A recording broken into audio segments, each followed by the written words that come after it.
Tous ceux qui font l'actualité sont en direct sur France Bleu Saint-Étienne-Loire. 8h32 pour la troisième année consécutive, le département organise un séminaire sur l'approvisionnement local et de qualité en restauration collective. Il sera présidé ce séminaire par le préfet de la Loire et on en parle, Yves Renaud, sur France Bleu avec notre invitée Nathalie Garçon, la directrice départementale de la protection des populations. Bonjour Nathalie Garçon. Bonjour.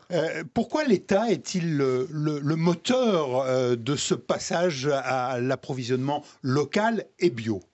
Alors modestement, l'État est un assemblier puisque les porteurs de projets sont souvent locaux, le conseil départemental, le conseil régional, les municipalités.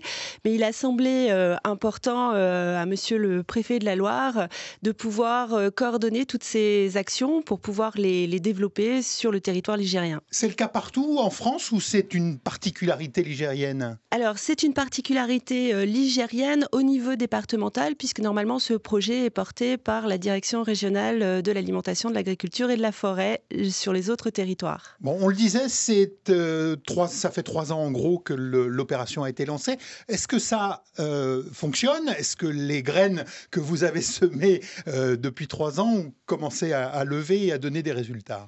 Alors ça fonctionne en effet et j'allais dire ça s'accélère puisque nous sommes aujourd'hui à 44 chartes d'approvisionnement local signées. Ça représente 78 établissements, plus d'1 300 000 repas par an donc mangés par des Ligériens qui introduisent donc des produits locaux. Alors peu ou prou, ça va de 20% à 70% notamment dans les cantines de Saint-Étienne et nous signons aujourd'hui 6 chartes supplémentaires. Ça concerne la restauration collective dans les établissements scolaires, à l'hôpital, mais vous avez envie d'élargir les choses. Ça peut aussi concerner la restauration collective des entreprises du privé.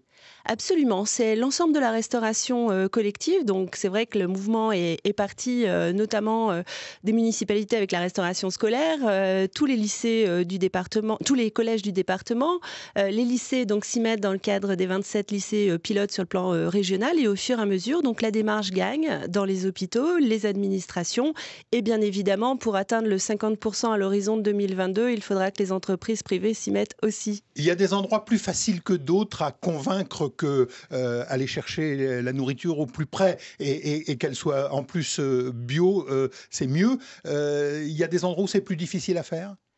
Alors évidemment, le portage et les kilomètres sont des contraintes et nous les verrons justement notamment aujourd'hui. Elles sont financières pour certains établissements et je pense aux établissements hospitaliers.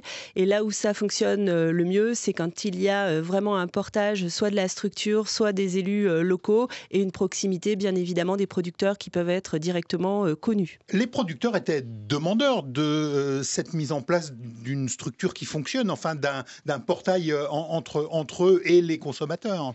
Alors, c'est la profession agricole, en fait, qui a initié, donc en 2015, en effet, sous le coup de la crise agricole, parce que la restauration collective constituait des débouchés importants. Donc, ils sont moteurs et on profite d'être dans un département qui a l'ensemble des filières et donc la possibilité de livrer la restauration collective sans aucun problème. Vous parliez tout à l'heure de chartes qui sont signées entre les établissements et l'État. Qui sont les signataires des chartes et qu'est-ce qu'il y a à l'intérieur ?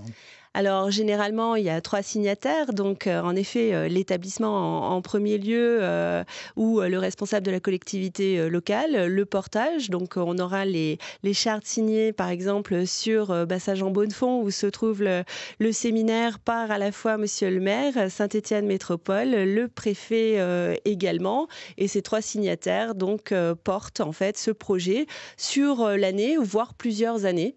On le disait ce matin, l'hôpital de Firminy, dont on a entendu le gestionnaire, fait partie aujourd'hui aussi des chartes qui vont être signées. Exactement. Nous avons le plaisir d'avoir donc 6 signataires de chartes aujourd'hui et donc on va faire augmenter le compteur des 1,3 million et nous en sommes très fiers. Il le disait, 5% de restauration venant d'un approvisionnement de proximité ou de bio, c'est presque le maximum qu'il peut atteindre aujourd'hui. Comment vous allez l'aider à faire plus ? Alors c'est extrêmement louable eu égard donc aux budgets hospitaliers qui sont en effet extrêmement contraint. Néanmoins, il y a un intérêt parce que dans les hôpitaux, le repas constitue souvent le point fort de la journée pour les patients.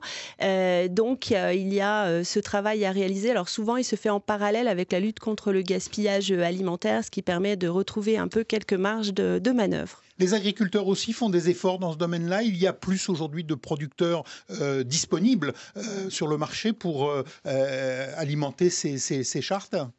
Alors, les agriculteurs font en effet des efforts, mais ils ont souvent des débouchés locaux dans les AMAP, les marchés de proximité. Mais l'artisanat et surtout les industries agroalimentaires s'orientent de plus en plus vers ces marchés, tout simplement en proposant du piéçage ou des produits qui peuvent être directement utilisés. Je pense aux minoteries, aux abattoirs, qui peuvent en effet fournir des pièces de viande directement utilisables par les cuisiniers. C'est un système qui commence à faire boule de neige, entre guillemets. Exactement, et on en est très fiers. Merci Nathalie Garçon. France Bleu Saint-Étienne-Loire.